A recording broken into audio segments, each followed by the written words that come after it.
أعوذ بالله السميع العليم من الشيطان الرجيم. بسم الله الرحمن الرحيم.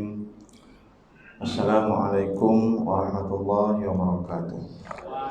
الحمد لله رب العالمين، نحمده ونستعينه ونستهديه ونستغفره، ونعوذ بالله من شرور أنفسنا ومن سيئات أعمالنا. من يهده الله فلا مضل له ومن يضلل فلا هادي له. أشهد أن لا إله إلا الله وحده لا شريك له، وأشهد أن سيدنا وحبيبنا وشفيعنا ونبينا محمدا عبده ورسوله. اللهم صل وسلم وبارك على سيدنا محمد خاتم الأنبياء والمرسلين وقائد دعاة المجاهدين وعلى آله وأصحابه ومن اهتدى بهديه واستنى بسنته ومن دعا بدعوته بإحسان إلى يوم الدين. أما بعد، اللهم اجعلنا من الذين يستمعون القول فيتبعون أحسنه. اللهم نور قلوبنا بهدايتك كما نورت الأرض بنور شمسك.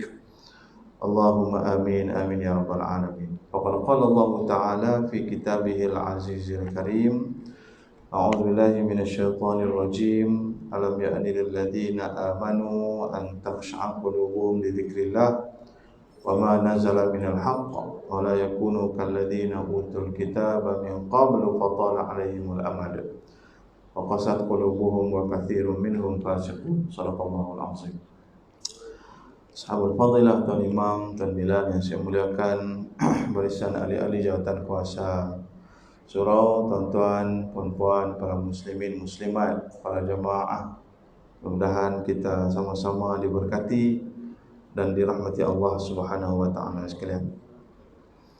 Alhamdulillah, summa alhamdulillah. Pertamanya marilah sama kita rafak setinggi-tinggi syukur pada Allah Subhanahu wa taala kerana dengan keizinannya, dengan limpah rahmat Allah Subhanahu wa taala jua, maka pada malam ini kita masih lagi diberi ruang, diberi kesempatan, diberi peluang oleh Allah Subhanahu wa taala untuk kita bertemu lagi, untuk kita bersua wajah kembali lah setelah sekian lama kita tidak bertemu, sekian lama kita berpisah.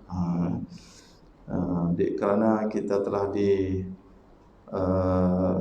ditimpa dengan satu ujian yang masih lagi belum berakhir, dan kita di antara jemaah-jemaah SOP, SOP semua ni, yang menuntut supaya kita mematuhi dan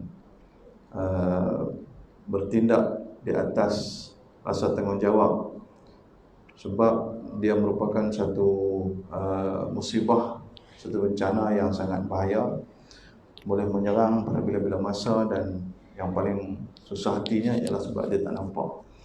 Jadi alhamdulillah, walau macam mana dalam keadaan sekalipun, Allah Ta'ala mengizinkan kita lagi untuk berada dalam satu tempoh, dalam satu fatrah kesihatan yang sempurna.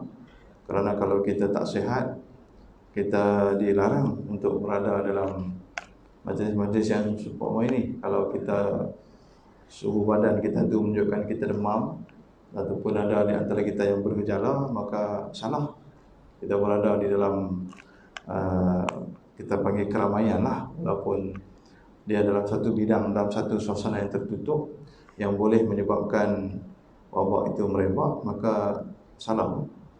Jadi dalam faktor itu, maka kita kena mengambil rasa tanggungjawab.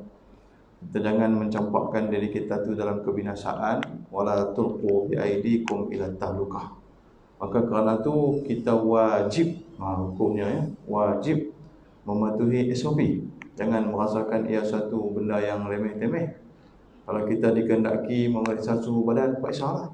Kalau kita dikehendaki mencatat nama suhu kita berapa, catatlah. Sebab jangan kita rasa tak apa. Asal daripada tak apa itulah yang siwa gangga tu sampai sekarang kita tak ada. Kita rasa memandang benda tu ialah okey ni, kita sihat ni, tak ada masalah ni, jangan. Jadi supaya senang, kita nak pihak-pihak yang berwajib untuk nak mengetahui kalau benda-benda yang tak elok berlaku lah, kita berdoa mudah-mudahan kita terselamat daripada keadaan ini. Tuan-tuan dan puan-puan yang dirahmati Allah Ta'ala sekalian, sebelum kita nak sambung kuliah pengajian saya ni, terlebih dahulu lah mukadimah. Kita nak melihat musibah Allah Ta'ala ni. Saya pernah sebut dekat tuan-tuan dulu, kita kena tengok dengan beberapa pandangan. Siapa ingat? Tak ingat lah. Lama lah, bulan 3 last. Bulan 2 last. Bulan 3 tu dah tak boleh nak kata apa lah. Kita melihat sesuatu musibah tu, tak kira lah sama ada musibah itu bersifat ianya secara individu maupun jamaah, maupun bersifat kampung, taman, negeri, negara ataupun antarabangsa.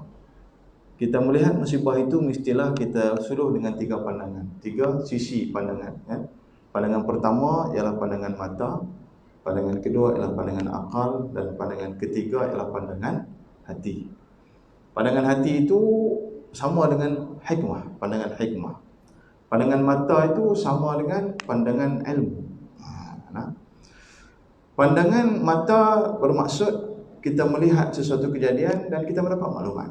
Itu yang dikatakan ilmu. Jadi sama ada ia berlaku di depan mata kita ataupun berlaku di belakang mata kita, asalkan ia dapat memberi input maklumat kepada kita, maka kita namakan dia pandangan mata. Keadaan berlaku di Kedah, di Nampung, Jitera contoh, kita tahu tak? Tahu. Ada di sana ke? Tak ada. Tapi kita tengok TV, maka kita dapat maklumat. Itu dia panggil pandangan mata. Sekarang ni dengan media sosial saja pun boleh macam-macam tersebar benda-benda maklumat. Itu pandangan mata. Pandangan mata ni untuk kita mengetahui hal keadaan yang berlaku. Kalau korban, berapa korbannya? Gitu. Kemudian kedua, pandangan akal. Pandangan akal ni ialah dalam nak mencari sebab musabab. Nak mencari sebab musabab dan juga macam mana cara nak mengatasi. Ni dia bagi pandangan akal. Sebab tu namanya akal. Sebab dia nak kena cari jalan.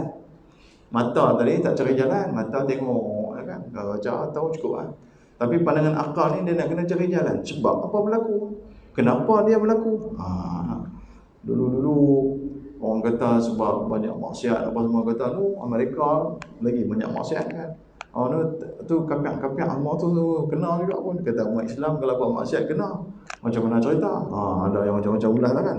Ada ulasan selari, ulasan tak selari, ulasan secara langsung, tak secara langsung. Tapi yang pentingnya ialah kita dapati memang dia ni adalah satu ujian daripada Allah Subhanahu Wa Taala. Dan sebab musabab tu adalah berlakunya. Kemudian macam mana cara nak mengatasi? Ni lah di antara cara-cara mengatasi. Cara-cara nak memutuskan rantaian. Mesti ikut SOP, bawa sejadah sendiri, berwuduk di rumah, pakai pelitup muka. Apa lagi? Buat ni apa semua. Ni semua adalah di antara langkah-langkah berjaga-jaga yang duduk pada pandangan akal. Yang semua kita tak, sebenarnya orang-orang yang tertentu lah, pihak-pihak berwajib terutamanya yang akan memberi jalan. Jadi kita sebagai orang biasa kita kena patuh. Dan yang ketiganya pandangan hikmah. Pandangan hikmah ni, yang ni lah pandangan yang besar. Sebab dia menyentuh tentang hati. Bila sebut hati ni, puncak pada keimanan ialah di hati. Jadi oleh kerana tu pandangan hikmah ni dia lebih kepada mau'izah. Dia lebih kepada pengajaran. Dan sememangnya pun selari dengan perintah Allah Ta'ala dalam Quran. Dalam surah Yunus Allah Ta'ala berfirman, Ya ayyuhan nas qad ja'atkum mau'izatun min rabbikum. Wahai manusia, sesungguhnya telah datang kepada kamu mau'izah. Mau'izah peringatan.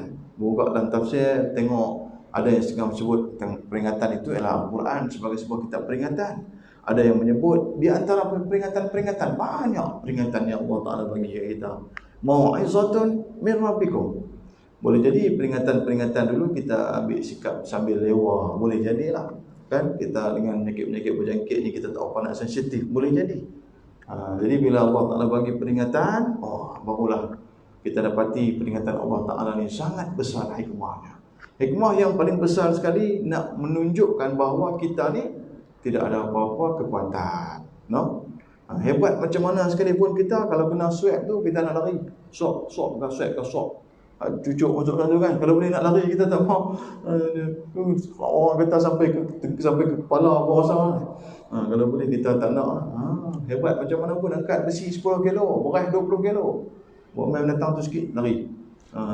Kita tak ada apa, tak ada kekuatan rupanya. Allah Ta'ala bagi ujian. Dan sememangnya ujian Allah Ta'ala ni yang berbentuk musibah ni dulu lagi, zaman-zaman dulu lagi dah ditunjukkan kepada kita. Jadi Alhamdulillah Kita yang Allah Ta'ala takdirkan panjang lagi usia, Allah Ta'ala takdirkan sihat lagi, marilah kita mengambil pengajaran daripada Allah Ta'ala ni, terutamanya di dalam meletakkan kita punya kekuatan diri kita, jati diri, keimanan pada Allah Subhanahu wa Ta'ala, insya-Allah. Baik, habis apa tengok? Kita sambung pengajian kitab kita, iaitu Penawar Bagi Hati. Semua tak ada kitab. Saya pelitong lah. Saya duk belek-belek, kita ni berhenti pada mana dia ada?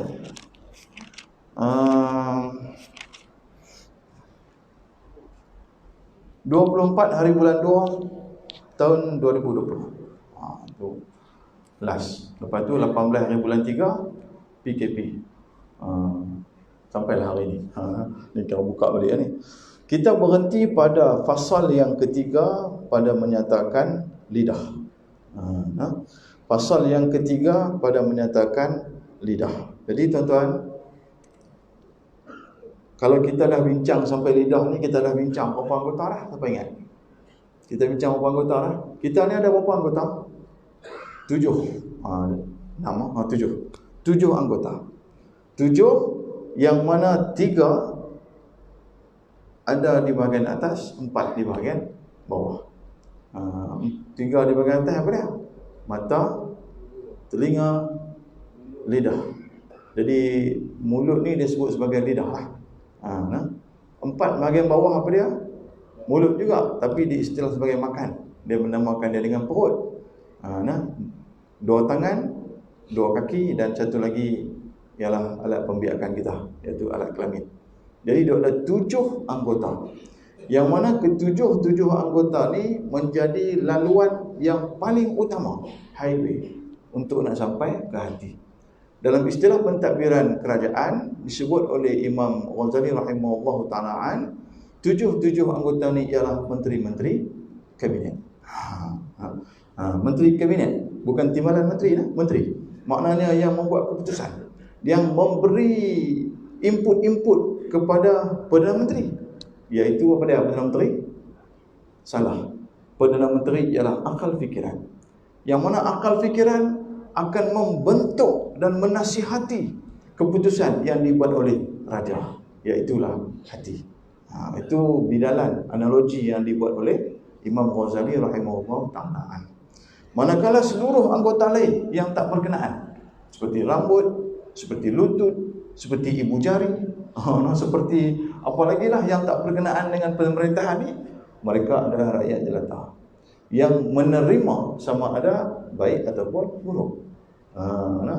Tangan nak mencuri, baja tangan tu mencuri tu, tapi naik panjat pokok, gelembung jatuh. Sampai sakit, semua sakit.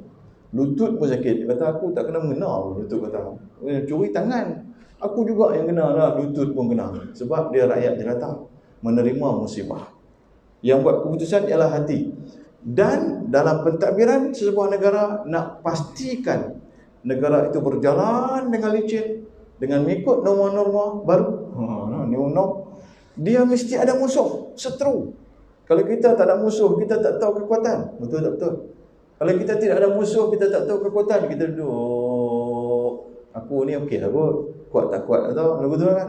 Negara tidak pernah tak pernah bukan kata diserang, tidak pernah disergah oleh musuh. Dia sentiasa duduk dalam keadaan relax. Tapi sekali kena serang, berselia. Tu tuan-tuan boleh tengok. Kalau nak syarah tu panjang, tuan-tuan tengok filem Tora. Tak tengok? Saya tengok. Dulu cerita Jepun serang Pearl Harbor, tengok tak? Oh, tak tengok ni. Seronok juga tak kita sambung kitab kita. Tora tu kan. Dia dalam keadaan tentera British duduk di Pearl Harbor tu dalam keadaan relax, kapal terbang banyak. Dia punya pelantar untuk nak kapal terbang nak naik pun tak ada masalah, kawalan pun hebat. Dia lupa strategi yang disusun oleh Jepun tu. Serang pada tengah malam dalam aras ketinggian tinggi, kemudian tiba-tiba turun bom. Tak sempat. Baru nak start enjin kapal terbang. Start enjin je lah. Macam tu dah kena. Baru duduk tekan minyak, kena, tak sempat. Sebab apa? Sebab dalam keadaan lalai. Jadi mana nak pastikan dalam keadaan berjaga-jaga, kena ada musuh. Sebab itu kita Allah Ta'ala bagi musuh.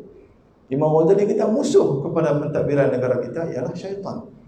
Dialah yang sentiasa mencari jalan, sentiasa melihat kelemahan. Dan kadang-kadang kekuatan kita itu dijadikan sebagai kelemahan. Ni syaitan ni. Cerita syaitan panjang lah. Strateginya yang begitu hebat. Dia punya jalan-jalan yang begitu hebat. Dan di antara benda yang dia nak serang, yang musuh ni nak serang, sebab dia nak jajah hati. Dia nak jajah raja. Tuan-tuan, raja berdaulat ni, selagi mana dia ada, selagi itulah berkuasa. Setuju tak setuju? Kita ni manusia, lagi mana ada hati, lagi itulah kita ada. Bila kita ni pejam mata mati pun tak kira lah. Hati pun tak kira lah. Hati itulah selagi mana dia ada. Sebab tu pada masa Laksmana Doremi pergi bantu raja pasir 2 butir. Pasir berdengung ke apa. Rakyat tak ada. Raja ada lagi. Raja ada. Firam di bening mana? Mana? Tak apa, tak ada payung. Ajar lagi. Selagi mana ada raja memerintah, walaupun rakyat tak ada, dia masih lagi boleh berkuasa. Mana sebab itu musuh dia nak takluk raja. Kalau dalam medan perang, dia nak takluk kekuatan perang. Apa kekuatan perang? Kekuatan perang pada panglima perang. Panglima perang apa kekuatan dia? Nak tanya sikit lah. Kita nak tengok filem perang tak? Dia filem perang dululah. Lala ni perang lah ni tak tahu lah. Perang dulu, naik kuda perang dulu. Apa kekuatan dia? Tak tahu tak? Panji-panji. Panji-panji tu yang hebat tu.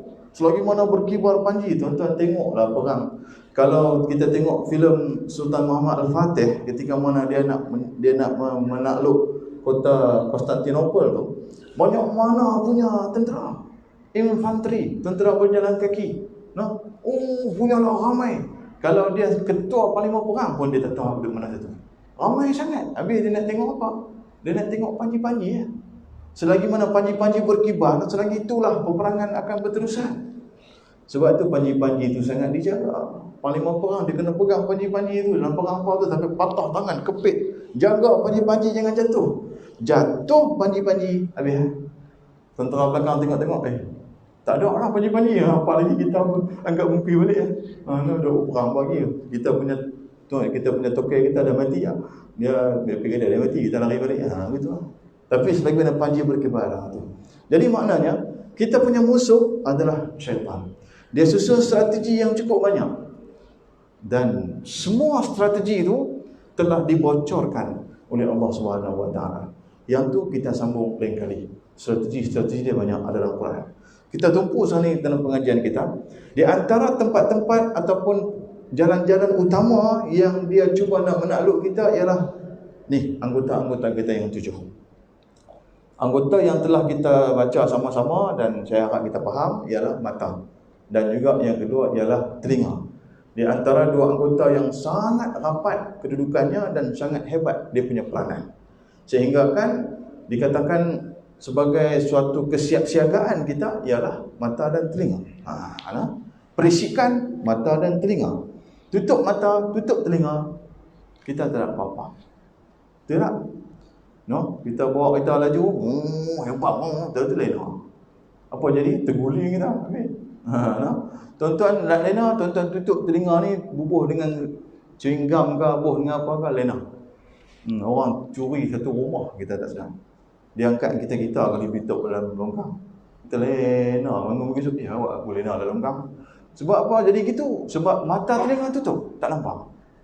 Dan kita dah bincang banyak dah tentang apakah kelebihan mata berbanding telinga dan kenapakah telinga kadang-kadang lebih afdal daripada mata. Saya tak mahu nak ulang lah sebab kita dah bincang lah. Malam ni kita sambung pada bab yang ketiga ataupun pasal yang ketiga pada menyatakan lidah. Satu lagi anggota yang sangat penting. Sebab ada detail penting belakang. Lidah ni tuan-tuan, sebelum kita nak baca, kita syarah sikit lidah ni. Lidah semua ada. Standard size. Dia punya tak ada L, XL apa semua tak ada. Dia mengikut umur. Kalau budak-budak, saya budak-budak lah. Kalau orang tua-tua, saya orang tua-tua lah. Dia punya panjang dia punya lebar dia punya kedudukan dia semua sama. Dia tidak boleh terlebih panjang, tidak boleh terlebih pendek. Sebab dia akan menjejaskan kepada kita punya perkataan. Sebab pergerakan lidah akan selari dengan pergerakan Gigi. Allah Ta'ala sengaja cipta dua makhluk yang berbeza sifat peribadi, iaitu gigi dan lidah. Gigi keras, lidah sangat lembut. Gigi tidak ada perasaan, tetapi lidah penuh dengan perasaan. Itulah dikatakan oleh Allah dalam tafsir Ramli, ibarat gigi dan lidah. Sedangkan lidah lagi tergigit, ini kan pula apa dia? Suami isteri. Makna bukan dia nak sebut suami isteri tu sangat, dia nak sebut makhluk tu. Makhluk yang jadi suami tu lelaki, makhluk yang jadi isteri tu perempuan. Jadi binaannya lain, dia punya sifat peribadi dia lain, tapi boleh duduk kompromi dalam satu kompartmen. Lidah dengan gigi ni boleh duduk sekali dalam satu bekas. Sebab itu kadang-kadang tergigit tu biasa. Tidak ada gigi yang tak gigit lidah, melainkan gigit juga. Tapi jarang dia nak gigit dua kali tempat yang sama. Jarang lah. Kalau ada juga tu, ada masalah lah. Boleh jadi gigi dia tak ada lah, boleh jadi dia ada masalah lidah lah. Gigit tempat yang sama. Dalam rumah tangga ni bergaduh. Satu kes langsir, tahun depan bergaduh, kes langsir lagi, kes langsir lagi. Mana kena pergi selesai masalah langsir tu lah. Dia sepatutnya gitu. Sepatutnya tahun ni kes langsir, tutup. Tahun depan kes slipper, tutup lah. Gitu. Bergaduh tak apalah, sebab resmi gigi dan lidah tu macam tu. Dia tergigit. Tetapi walaupun tergigit, hubungan mereka tetap akrab, kan? Kadang-kadang dengan tergigit gigi dan lidah itu, mereka menjadi semakin intim. Gigi akan secara beringat, nak gigit pun pelan-pelan, takut tergigit lidah. Itulah kalau nak dibandingkan dengan hubungan suami isteri pun sama, no? Dengan bergaduh tu, dengan sedikit terasa tu, sedikit terkecil hati tu, menjadi lebih sayang keadaannya. Dan benda-benda tu tidak akan berlaku lagi. Begitu istilahnya. Baik. Jadi kita bincang tentang lidah, anggota yang tidak bertulang. Bila sebut anggota tak bertulang ni, dia boleh dikerat. Dia tak payah nak potong-potong macam tulang kering, lepang, pakai kapak. Dia gunting tak apa dah. No, putus lidah kita. Orang yang tidak ada lidah, tidak ada perasaan. Sebab lidah itu puncak segala-galanya. Nak rasa manis, masam, gula, apa semua, lidah lah. Bahkan dia bukan setakat tu, membantu pengurusan di dalam kompartmen, dalam mulut. Nak mencari tempat-tempat yang ada dan semua lidah. Rupanya hebat lidah ni ciptaan Allah Subhanahu wa Ta'ala. Kita balik rumah kejap lagi, duduk depan cermin, jelek tengok. Ni lidah Allah Ta'ala cipta. Hebat. Allah Ta'ala cipta lidah ni, semua duduk di situ. Tak boleh sakit. Kalau sakit, dia lega. Tuan-tuan, kita minum air panas, lidah kita melecur. Tuan-tuan letak ubat tak?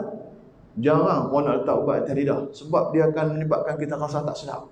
Tapi sekejap dia cover. Itu yang kata kepentingan lidah. Dan lidah, selagi mana kita boleh bercakap, kita akan boleh bercakap. Walaupun kita dah tak larat. Tenaga dah tak larat. Angkat tangan. Kalau kata Gusti menang lah 3 kali, teng, menang. Tapi lidah boleh bercakap. Duduk ceramah situ lah, kan. Kita tengok orang tua lah. Lalu depan dia ada panggil, mayat. Nak berletiak, pelan-pelan. Bukan larat lah kan. Kita angkat tak sebelah tu, dia tak boleh buat apa lah. Tapi selagi mana lidah dia boleh bergerak, dia akan boleh bernasihat. Baik. Habis. Jadi oleh kerana tu, lidah ni sangat banyak dia punya faedah. Oleh kerana tu kita baca sikit. Bismillahirrahmanirrahim. Qala al-mu'allif rahimahullah wa nafa'ana bi'ulumihi fid dharain amin. Telah berkata pengarang kitab, mudah-mudahan dengan ilmunya memberi manfaat kepada kita di dunia dan di akhirat. Ketahui olehmu bahwasanya Allah Ta'ala menjadikan ia akan lidah bagi engkau supaya membaca engkau dengan dia akan Quran. Ini pertama-tama ni disebut kat kita macam tu.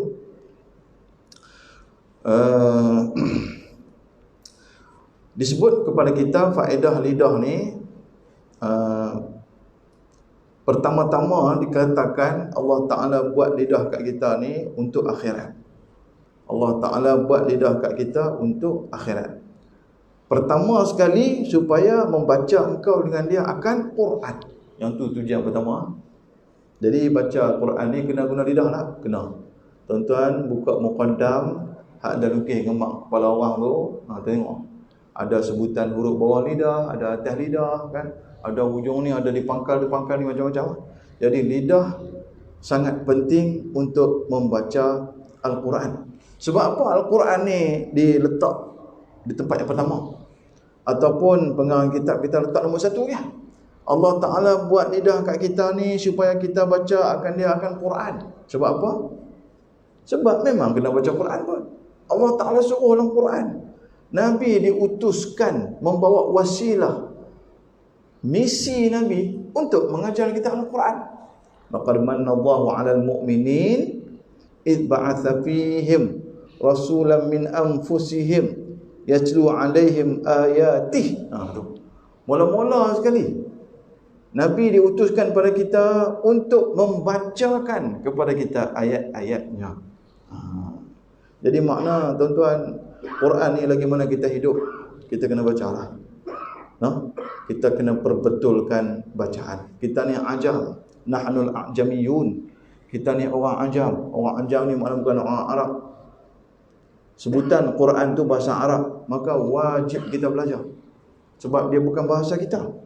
Kalau bahasa kita, kot tak apa lah sikit. Tapi bukan bahasa kita. Jadi boleh jadi ada benda kita sebut tak betul. Hak duk mengaji banyak dah pun bila baca dekat orang-orang yang betul-betul pakar, tak betul lagi. Tambahlah hak tak apa nak ngaji. Lagilah tak apa nak betul. Apatah lagi kalau sampai melibatkan kepada apa dia? Perkara-perkara rukun di dalam solat. Sebut tentang Al-Quran ni, saya rasa saya pernah sebut dekat tuan-tuan dulu. Al-Quran ni ada berapa tuntutan kat kita? Ingat tak? Al-Quran tu kan, tengok Al-Quran tu susun cantik tu kan, ada berapa tuntutan kat kita? Kata dalam Sahih Bukhari, iqra'ul Quran fa innahu ya'ti yaumal qiyamah syafi'an li ashabih. Bacalah kamu Quran kerana besok dia sampai hari kiamat dia jadi penolong, syafaat, memberi syafaat pada kita, pada orang yang baca dia. Quran tu kita tengok dia tengok kita. Ada berapa tuntutan dia? Ada 4. Pertama, tuntutan mempelajari. Satu ilmu yang sangat, benda yang sangat nak kena belajar tentang dia punya makhraj, dia punya tajwid, cara bacaan, ada tanwin tapi tak baca tanwin. Amwalun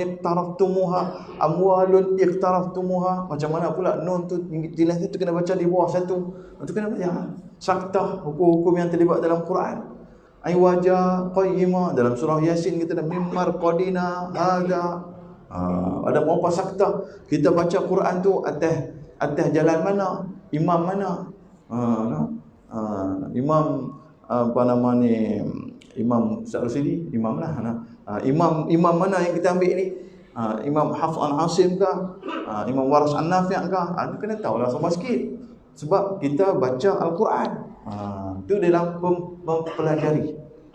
mempelajari Al-Quran. Yang kedua, tuntutan membaca lah. Bila dah belajar, kena baca lah. Dah belajar ada khatam apa dah, tak ada baca. Macam kita ni duk khatam bulan Ramadan lah kan. Bulan Ramadan khatam, tak ada baca. Tunggu bulan Ramadan pula baru nak khatam.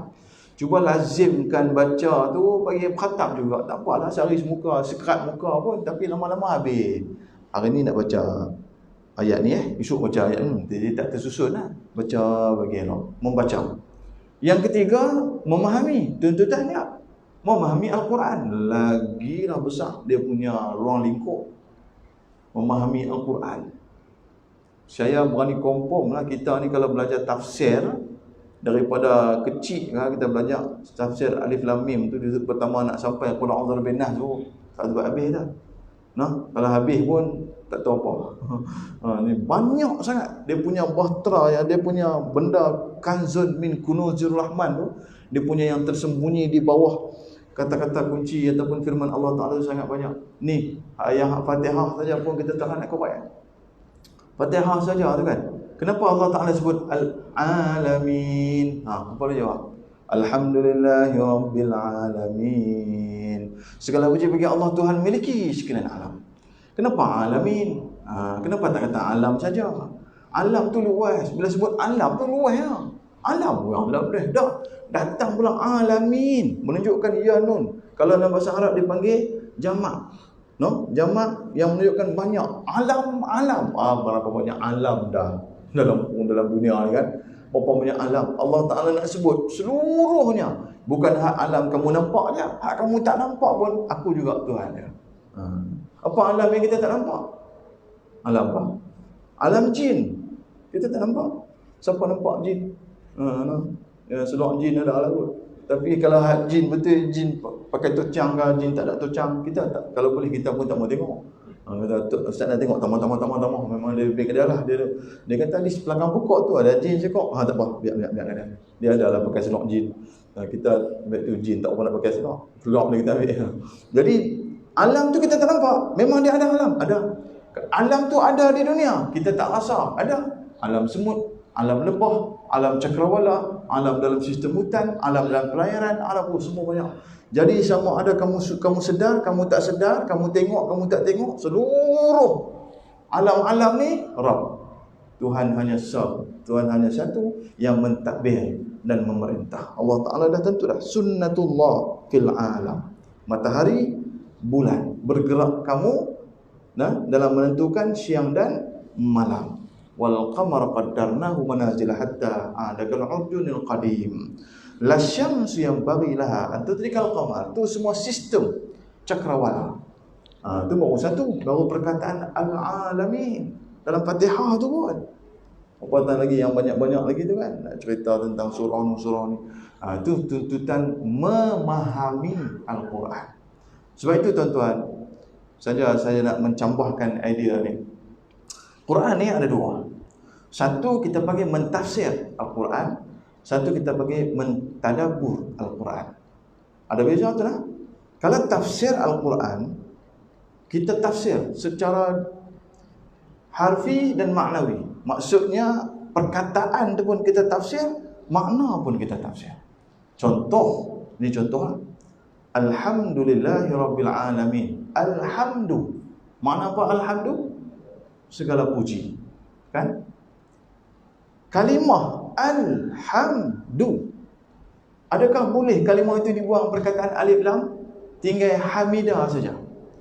Hamidalillahi rabbil alamin. Boleh tak boleh? Jawapannya tak boleh. Yalah, dia kata Quran mana boleh ubah-ubah, betul lah. Tapi dari segi kekuatan kalimah tu tak boleh. Dia mesti ada alif lam. Sebab alif lam tu menunjukkan apa dia? Yadullu ala syumuli wal jami'. Menunjukkan kesempurnaan dan keseluruhan. Tu alhamdulillah. Makna dia bila kita kata segala puji seluruhnya. Puji sana, puji sini, seluruhlah. Kesempurnaan puji lah. Rezeki yang kita dapat, rezeki yang kita rasa, rezeki yang kita tahu, rezeki yang kita tak tahu, rezeki yang kita rasa nak dapat, rezeki yang tiba-tiba dapat. Rezeki yang rasa nak dapat ni hujung bulan lah kalau orang yang bekerja. Berapa bulan gaji masuk. Tu tahulah nak dapat. Rezeki yang tiba-tiba. Tiba-tiba lalu Assalamualaikum. Haji, lama tak nampak haji. Saya teringin nak pergi ke haji 3 juta. Contoh. Duit siapa tak mau bubuh dalam poket. Tu tiba-tiba.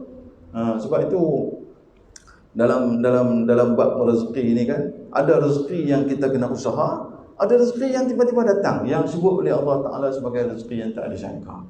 Imam Syafi'i satu hari dengan Imam Malik, kan dua-dua tu guru dengan anak murid ni, banyak manfaat kita dapatlah daripada perbahasan dua-dua orang manusia mulia ni kan. Bukan bergaduh, maknanya berbincang bab masalah rezeki tadi. Katanya Imam Syafi'i kata rezeki kena usaha. Tuan guru kata ada yang rezeki tak usaha pun dapat. Nak membuktikan Imam Syafi'i turun pergi cari buah anggur. Dia pergi cari dah usaha, dapatlah buah anggur. Dia balik depan Tok Guru dia kata, nampak? Tok Guru, saya dah dapat buah anggur, saya usaha cari. Saya boleh makan buah anggur hasil usaha saya. Tok Guru kata, saya pun boleh makan buah anggur. Yang kamu buat balik, saya tak cari pun. Jadi ada rezeki yang tiba-tiba sampai depan mata. Ngap je lah, makan je lah. Dia ada rezeki dia begitu. Sebab itu Allah Ta'ala sebut, wa yarzuqhu min haitsu la yahtasib. Dan rezeki itu pula luas. Bukan nak makan sajalah, kesihatan, anak pinak, semua juga tergondong di dalam keadaan rezeki belakang. Baik, itu saya bagi contoh lah. Satu lagi tadabbur. Tadi tafsir, satu lagi tadabbur. Tadabbur ni kita tak tengok perkataan, kita tengok makna. Dan apakah intipati yang dapat kita ambil, itu tadabbur. Contoh, banyaklah contoh ni. Kita tak mula asyik, baru sikit pun. Masya nak kena berhenti, tak boleh. SOP. Contoh tadabbur. Ya ayyuhannas qad ja'atkum mau'izatun min rabbikum wa shifaa'un lima fis sudur. Dan Al-Quran itu menjadi syifa, menjadi ubat. Lima fis sudur, barang yang duduk di dalam sudur, dada. Nah, tuan-tuan ada terfikir tak? Ayat ni biasa je kan? Ada pelik? Tak ada pelik. Kenapa Allah Ta'ala sebut wa syifa'un lima fis sudur? Ubat kepada duduk dalam dada. Duduk dalam dada tu apa dia? Hati. Kenapa tak sebut ubat pada hati tu pun? Wa syifa'un fil qulub. Ubat hati. Dah. Lima fis sudur. Allah Ta'ala nak bagi tahu bahawasanya kalau sebut sudur dengan qulub, dua benda yang berbeza. Bila sebut sudur ni, sudur dada hadut dalam dia tu, iaitu hatilah. Tapi bila Allah Ta'ala definisikan sudur, dia satu benda yang masih terdedah kepada baik dan buruk. Sebab itu dia kena syifa. Dia kena baca Quran, kena berubat. Tapi bila sebut kata qulub, lain. Bila sebut qulub, dia punya persepsinya hati tu yang dah okey, cuma kita kena jaga supaya dia tak jadi tak okey. Itu qulub. Perbahasannya sangat panjang. Saya boleh bagi 8 jenis hati yang terdapat dalam Quran. Tapi bukan tajuk kita hari ni lah. Yang tu kita bincang lain kali. Cuma saya nak sebutkan itulah Al-Quran. Disebabkan dia punya definisi yang jelas, maka marilah kita gunakan masa yang ada untuk tadabbur Al-Quran. Dan yang terakhir, tuntutan Al-Quran pada kita ialah memahami, mengamalkan Al-Quran. Dah kita faham, maka kita kena beramal dengan Al-Quran. Jadi tuan-tuan, perkara pertama, pengarang kitab kita sebut, Allah Ta'ala buat lidah kat kita untuk kita baca Al-Quran. Maka basahilah lidah kita dengan Al-Quran, dengan selalu kita baca Al-Quran.